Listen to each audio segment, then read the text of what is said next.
Clamp project green innovation hub স্থাপন করেছে আমাদের বিদ্যালয়ে, যেটার মাধ্যমে আমাদের ছাত্রছাত্রীরা অনেক কিছু জানতে পারবে। কারণ এখানেই বিজ্ঞান বক্স আছে, বিভিন্ন সায়েন্টিফিক ফিকশন বই আছে, প্লাস নেচারের উপর অনেকগুলো বই আছে। ছাত্রছাত্রীরা আধুনিক কৃষির বিষয়ে ওনারা জানতে পারবে।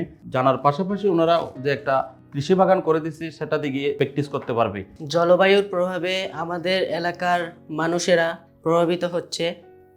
আমি জলবায়ু পরিবর্তনের প্রভাবগুলো নিয়ে চিন্তা করি এবং নিজেও এই লাইব্রেরিতে এসে অনেক বই পড়াশোনা করে দেখি এবং এগুলো সম্পর্কে মানুষদের সচেতন করি। এই গ্রিন লাইব্রেরি আমার একটা অত্যন্ত পছন্দের জায়গা। এখানে এসে আমি বিভিন্ন দেশের জলবায়ু সম্পর্কে জানতে পারি। এখানে কৃষিভিত্তিক অনেকগুলো বই আছে।